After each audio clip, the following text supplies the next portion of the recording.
नमस्कार, आप देख रहे हैं वीके न्यूज। मैं हूं दिवाकर विक्रम सिंह। इंडिया अलायंस की गांठ अब लगातार एक गुत्थी बनती जा रही है, जिसको जितना ही सुलझाया जा रहा है उतनी उलझती जा रही है। हम ऐसा क्यों कह रहे हैं? क्योंकि देश के स्तर पर इंडिया अलायंस के धड़े एक साथ एक मंच पर मोदी सरकार और भाजपा के खिलाफ हमलावर हो जाते हैं, लेकिन जब राज्यों में वही अलायंस के नेता पहुंचते हैं तो एक दूसरे पर छींटाकशी करने से बाज नहीं आते। हम ऐसा क्यों कह रहे हैं? क्योंकि इसके पीछे उदाहरण भी है। सबसे पहला उदाहरण पश्चिम बंगाल के मुख्यमंत्री ममता बनर्जी को लेकर के है, जो इंडिया अलायंस की अगुवाई करना चाहती हैं, हसरत पाले हुए हैं। लेकिन जिस तरीके से कांग्रेस के प्रमुख नेता अधीर रंजन चौधरी उन पर हर एक मुद्दे पर हमला कर रहे हैं और हमला करने का उन्होंने निश्चय कर लिया है, ऐसा लगता है कि कांग्रेस से उनको पूरी छूट मिली है कि राज्य स्तर पर टीएमसी और ममता बनर्जी की बुराई और उनकी आलोचना की जाए, ये अधिकार उन्हें मिला है। इसीलिए ममता बनर्जी की आपत्तियों के बावजूद अधीर रंजन चौधरी अपने व्यक्तिगत राजनीति के चलते ममता बनर्जी के हर एक निर्णय और उनके क्रियाकलापों को लेकर के हमेशा सवाल उठाते रहे। और इसी प्रक्रम में उन्होंने एक बड़ा सवाल किया है। ममता बनर्जी इन दिनों मैड्रिड की यात्रा पर हैं। स्पेन के मैड्रिड शहर में वो गई हुई हैं, जहां वो ज्यादा से ज्यादा उद्योगपतियों को आमंत्रित कर रही हैं कि वो बंगाल में आएं और वहां पर उद्योग लगाएं, ताकि बंगाल के लोगों को रोजगार मिल सके और बंगाल एक आधुनिक राज्य बन सके। लेकिन मैड्रिड में वो एक महंगे होटल में ठहरी हुई हैं, ऐसा आरोप अधीर रंजन चौधरी लगा रहे हैं। उन्होंने सीधा सीधा सवाल किया कि जिस होटल का खर्चा 3 लाख रुपए प्रतिदिन है, उस लग्जरी होटल में ममता बनर्जी को रुकने की क्या जरूरत है? राज्य में गरीबी है और वर्तमान समय में वहां पर डेंगू का प्रकोप है। ऐसे में राज्य के हालात को उस पर छोड़ करके, जनता पर छोड़ करके, लोगों को उनके हाल पर छोड़ करके मैड्रिड की यात्रा करने की क्या जरूरत है? मुर्शिदाबाद में वो पत्रकारों से बात करते हुए ममता बनर्जी पर कई सवाल उठाए। उन्होंने कहा कि 3 लाख रुपए प्रतिदिन का खर्चा ममता का होटल पर आ रहा है। वो कौन सा उद्योगपति है, वो कौन सा समूह है उद्योगपतियों का जो ममता के इस होटल का खर्चा उठा रहा है? और इसका जवाब टीएमसी को देना चाहिए। उन्होंने आगे कहा कि इतने महंगे होटल में ठहरने की बात अगर सही है तो फिर ममता बनर्जी बहुत सामान्य जीवन जीती हैं, जैसा कि वो दावा करती हैं, वो पूरी तरह गलत है। उन्होंने कहा कि ममता हमेशा ये कहती हैं कि वो अपने पेंटिंग्स और जो किताब लिखती हैं उससे जो खर्चा आता है उससे अपना खर्चा चलाती हैं, और राज्य से मुख्यमंत्री के तौर पर वो कोई भी वेतन नहीं लेती। अगर वो वेतन या सैलरी नहीं लेती तो फिर इतने महंगे होटल में वो किसके खर्च पर, कौन वो वहन कर रहा है, वो व्यक्ति या वो समूह जो मैड्रिड के महंगे होटल में उनको ठहरने की इजाजत देता है या उनका कॉन्सेस अलाउ करता है?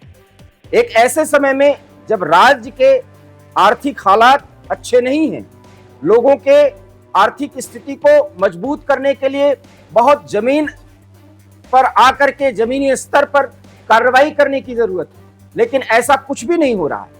ये झूठ बोलना ममता बनर्जी बंद करें, ये दिखावा ममता बनर्जी बंद करें, ऐसा अधीर रंजन चौधरी ने कहा। शांति निकेतन को यूनेस्को में शामिल किया गया है एक धरोहर के रूप में।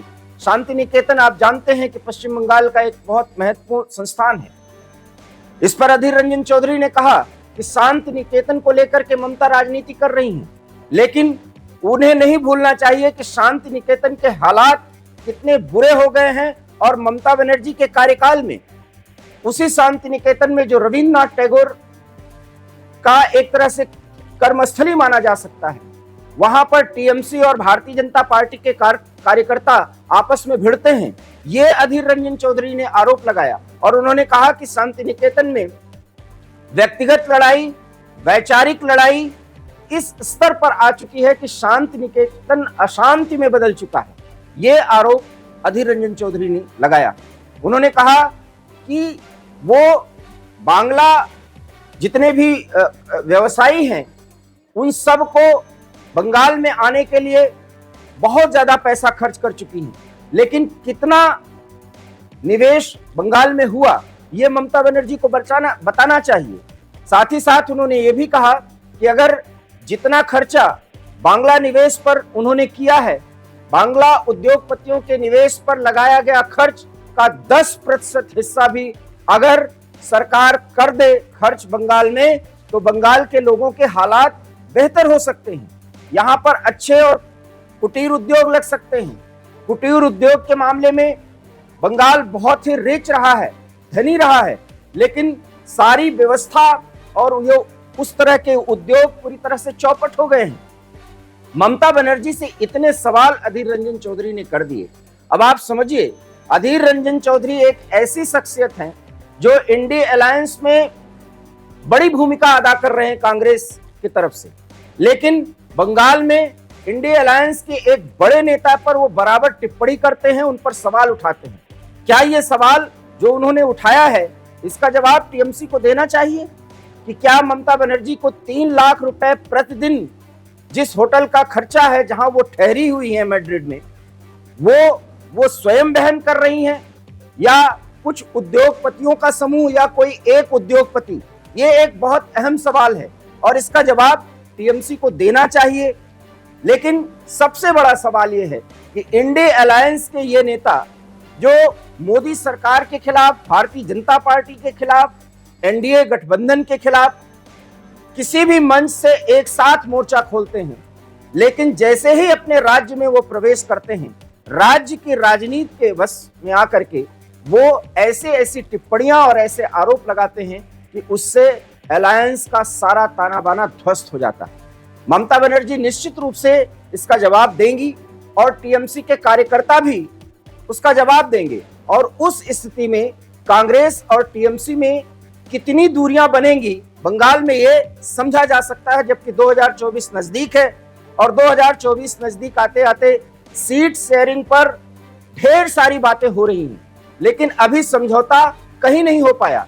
इसके पीछे कारण है क्योंकि ममता बनर्जी किसी भी कीमत पर कांग्रेस और वामपंथी दलों को ज्यादा से ज्यादा सीटें नहीं लेने देना चाहती। वो अपने हिसाब से चाहती हैं कि जो वो निर्धारित करे उसी सीट पर लोकसभा के चुनाव में वो उम्मीदवार उतरे, चाहे वो सीपीआई के हों या सीपीएम के हों या कांग्रेस के हों। और कांग्रेस और सीपीआई और सीपीएम को ये स्वीकार नहीं है, फिर ये अलायंस कैसे मजबूत रह सकता है? क्या ये एक महत्वपूर्ण सवाल नहीं है? और अगर ऐसा है तो इस अलायंस पर जो नींव बनाई जा रही है उस पे खड़ी होने वाली इमारत कितनी मजबूत रहेगी, ये सवाल भी अहम है। बहरहाल इस मुद्दे पर आपकी क्या राय है और क्या इंडिया अलायंस में राज्य स्तर पर ये जो लड़ाई और संघर्ष, आरोप और ताने मारने की प्रक्रिया अनवरत जारी है, क्या पूरे देश के हर राज्य में एक नेता दूसरे नेता पर आरोप लगाएंगे? और देश के स्तर पर आकर के जब अलायंस की बात होगी, ब्रॉडर अलायंस की बात होगी, तब इंडिया अलायंस के मंच पर ये सभी इकट्ठा हो जाएंगे। ये विरोधाभास, और इस विरोधाभास को लेकर के जब ये मोदी के विजय रथ को रोकने की बात करते हैं तो देश के नागरिकों के मन में यह सवाल उठता है कि मान लीजिए, फर्ज करिए अगर ये अलायंस सत्ता में आता है तो कितने दिन तक ये टिकाऊ सरकार दे पाएंगे? क्योंकि इनमें आपस में इतना मतभेद है, इतनी वैमनस्यता और प्रतिद्वंदिता है कि एकता की संभावना जो क्षीण हो चुकी है, अब तो उसके प्रमाण भी मिल रहे हैं।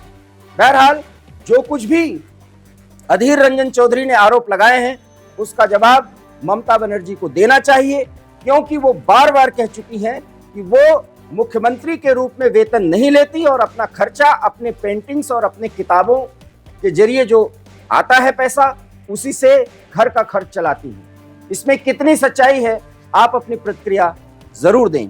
फिलहाल मुझे दीजिए इजाजत। नमस्कार। वीके न्यूज, राष्ट्र के नाम।